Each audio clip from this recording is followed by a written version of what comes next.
It's tough. You never want to see injuries happen, first and foremost. You hate it when it's to anyone, let alone, the third season-ending injury that we've seen this year. But like I told our team at halftime, look, yes, we've been dealt a crappy hand, but we got to play it.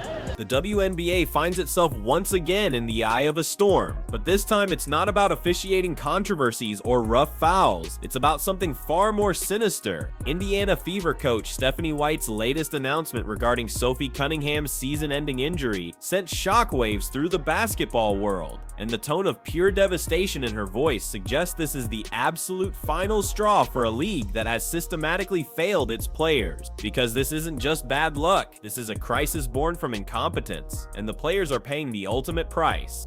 The news is about to drop, so we're okay to talk about this, but I did tear my MCL.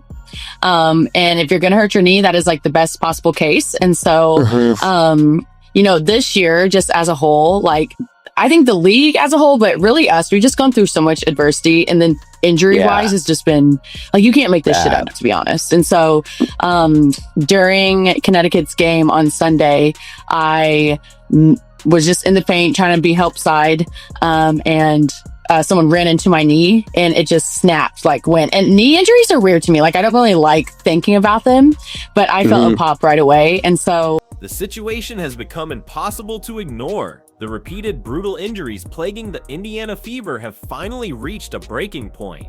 With the news that Sophie Cunningham has a torn MCL, she becomes the fourth. Let that sink in. The fourth Indiana Fever player officially ruled out for the rest of the 2025 season. And this doesn't even include the ongoing uncertainty surrounding Caitlin Clark. What an absolute joke this league has become when a team can lose half its rotation to preventable injuries, and the WNBA leadership sits in silence, offering nothing but empty platitudes. That play dirty in this league. It's absolutely ridiculous. These players are paying a price for Kathy Engelbert's incompetence. Doesn't seem like a fair trade-off, if you ask me. Sophie Cunningham will miss the remainder of the season after suffering an injury during our game at Connecticut on Sunday. In a corresponding move, we have signed guard Shea Petty to a 7-day hardship contract and released Kyra Lambert. Now, folks, Sophie Cunningham is out for the season. My question is, what kind of adjustments should the Indiana Fever make? What kind of adjustments does Stephanie White have at her disposal? What kind of adjustments is Stephanie White capable of to help this team make it to the finish line? It all started as a day of celebration.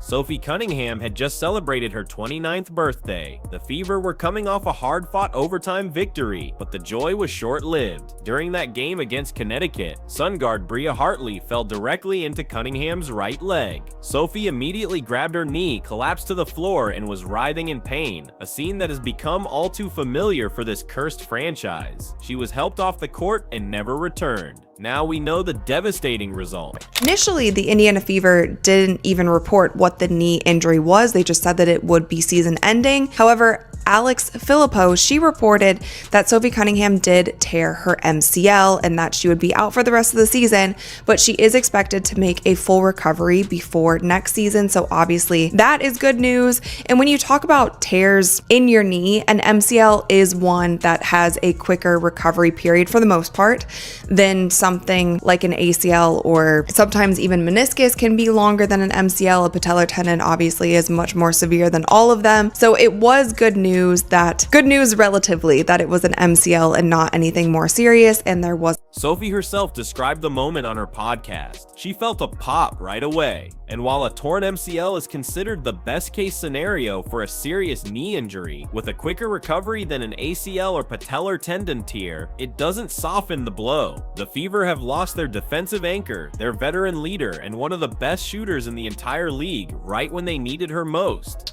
Told you guys the day of the game that she was done for the year. Now, so everybody that was jumping in my comments like, oh, you're clickbaiting, you don't know. No, I knew it was over. I knew. So now the Indiana Fever have officially come out and let it be known. This right here is by Underdog WNBA. It says Sophie Cunningham diagnosed with torn right MCL per Chloe Peterson. And this is awful news. This is just awful, awful. And let's be clear about who is to blame. Good job, Bria Hartley, for another reckless play that has sidelined a star. But more importantly, good job, Kathy Engelbert, for fostering an environment where this is allowed to happen. Your failure to get a grip on officiating, your refusal to crack down on players who consistently engage in dangerous behavior has created a league where cheap shots are the norm. And now, another player is paying the price for your incompetence. You had Sophie Cunningham, one of the best shooters, if not the best shooter, coming into the second half, shooting the lights out, right? Just absolutely dominating on that perimeter for the Indiana Fever and looking like a player that could actually help the Indiana Fever get far into the playoffs, be that X factor for them when the energy is down, they are getting blown out or whatever the case may be. They can't even find a bucket. Sophie Cunningham was one of those players to actually get them going. And now all of a sudden, no Sophie Cunningham. I mean, I don't know how many more blows the Indiana Fever can actually take and survive, man. I mean, they done lost everybody. If you are as outraged by the WNBA's failure to protect its players as I am, hit that like button and subscribe for more updates on this developing crisis. Good job, Bria. Now Sophie Cunningham's out for the rest of the season. Good job, Kathy Engelbert, for not checking your players, for not making sure your officials get grips on these games, for letting all types of malice behavior to take place on the court. These players feel they have the right to take cheap shots. These players feel like they have the right to dive at people's legs. And now Bria Hartley has claimed her latest victim. Let's look at the casualty list, because it's a horror show. Sophie Cunningham now joins Ari McDonald, who has a broken bone in her foot, and Sydney Colson, who has a torn left ACL. All three are done for the season. And then there's Caitlin Clark, who remains sidelined indefinitely with a groin injury that has kept her out of action for over a month. 4 players gone in the face of the league in limbo. This isn't just bad luck. This is a systemic failure by a league that refuses to address the escalating physicality and poor officiating that has created this injury epidemic. A moment of celebration was completely overshadowed by the devastating news that the WNBA received yesterday afternoon. Sophie Cunningham, the only star remaining in this toxic turd, the only recognizable face amongst a league filled with anonymous faces. The Indiana Felines announced yesterday afternoon that Sophie Cunningham was out for the rest of the season. Translation: the WNBA season is officially over. The loss of Cunningham is particularly devastating. She had become the glue holding this fractured team together, averaging career highs in shooting percentage and stepping into a makeshift point guard role after the other guards went down. She was the X factor, the player who could light it up from the perimeter and get the team going when nothing else was working. And now, she's gone. How many more blows can this team possibly take? And, you know, I'm so proud of this group, and I know at this point it sounds cliche, but they have been so resilient. They have been so connected. They have stayed together. They have found a way. And you know, because of that, it's continued to put us in position to win ball games. And we're going to continue to battle, and we're going to continue to put ourselves in position. And we know it's not an easy road, but there's no group that I'd rather go to battle with. What makes this situation even more infuriating is the WNBA's complete and total inaction. The league won't investigate the physicality. They won't examine the officiating. They won't look into the players who are consistently targeting opponents with dangerous plays. They simply allow this systematic targeting to continue while their biggest stars drop like flies. It's a disgrace. The 2025 season has been an absolute disaster from an injury perspective. Tracking data showed 105 injuries through just June 24th, a pace that will shatter previous records. Yet the WNBA leadership remains silent, offering no solutions, no investigations, and no accountability. The dump averaged 1.4 million viewers on ABC, up 13% over last year. Of course, the number is inflated. It's an illusion. Ratings on ABC were inflated because nearly half their games featured the Indiana Felines. There were 12 games on ABC this year. 7 of them did not feature the felines.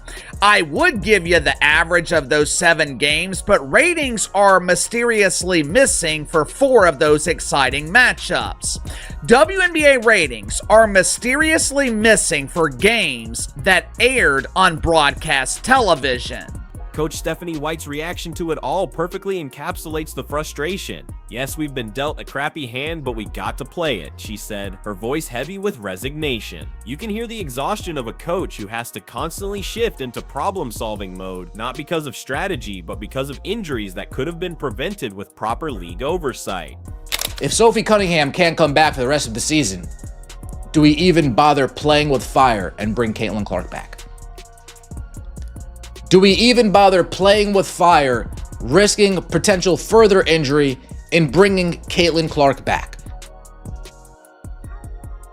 This has been a season from hell. This has been a terrible experience as far as the 2025 WNBA season goes. Especially if you're a Caitlin Clark supporter, especially if you're an Indiana Fever fan. You see Caitlin in and out, in and out, in and out for the longest period of time now. With Sophie Cunningham officially done for the season, the Indiana Fever's desperation for Caitlin Clark's return has reached critical levels. The team has been treading water, going 10-10 in games without their superstar, and watching their playoff positioning slip. The viewership numbers tell the brutal story of Clark's importance, not just to the Fever, but to the entire WNBA. When Clark is absent, nationally televised games see a catastrophic 55% drop in ratings. Ticket prices have crashed by nearly 50%. These aren't just statistics, they represent the reality that without Caitlin Clark, the WNBA becomes largely irrelevant to mainstream sports audiences. And now Sophie Cunningham out for the season. That's with Caitlin Clark still out and having been out for much of the season. The season was saved against the Connecticut Sun, but can it be salvaged? I guess is the question here, because Sophie Cunningham was one of the better players for the Fever all year. She is going to be tough to replace, even if the rest of the squad can get to full strength. But as they've battled, as they've continued to fight, to me, you don't punt on the season because you don't know how many chances you get and you have to reward that grit. The question just goes back to, again, when is Caitlin Clark going to be back? There remains no clarity on that topic. The physical toll on Clark herself has been immense. She admitted this is the first time in her life she hasn't felt like a young body that can just run and sprint every day. The fact that a 23-year-old athlete is already expressing concerns about her body breaking down should be a massive red flag for the league, but instead they continue to allow the dangerous physicality that has led to this injury epidemic. Man, I mean, they done lost everybody. Everybody. Oh, this sucks. It sucks, man. This hit me in the gut when I saw this. And it's like you don't want to actually bring Caitlin Clark back as soon as possible, right? You don't necessarily want to do that, but they might have to. They might have to, man. Now, with Sophie, I was like, maybe she could sit out for a little bit. Maybe they could still survive what's coming up. I know a lot of people were like, well, they're running into the Lynx and, this schedule is tough. I get all that, but even in this first game, the Lynx have a back-to-back. So they're going to be playing a back-to-back Lynx in the first game. They could possibly pull that off. How can the Fever possibly be expected to win under these circumstances? They are now facing the league's most difficult remaining schedule with a depleted roster. This includes 3 games against the league-leading Minnesota Lynx, who are on pace to set a new single-season wins record. Yet somehow, despite adversity that would crush most franchises, the Fever still maintain an 87% chance of making the playoffs, a testament to the foundation built early in the season with Clark leading the way. To say the Indiana Fever have faced adversity would be the understatement of the century. This has been a season from hell where everything that could go wrong has gone wrong. 3-point guards lost to season-ending injuries in just 10 days, and the fourth, Caitlin Clark, remains indefinitely sidelined. This isn't just bad luck, it's a systematic breakdown of player safety that the WNBA refuses to address. Perhaps the most heartbreaking aspect of this injury crisis is watching a legitimate championship window slip away due to circumstances circumstances beyond the team's control. The Fever entered this season with title aspirations, having built a roster around Clark that could compete with anyone. But injuries have systematically dismantled those dreams. The cruel irony is that if Clark returns healthy for the playoffs, they could still make a run. But every day that passes without her makes that scenario less likely. This crisis has exposed the fundamental problems plaguing the WNBA, a league so dependent on one player for its survival, yet so utterly incapable of protecting her.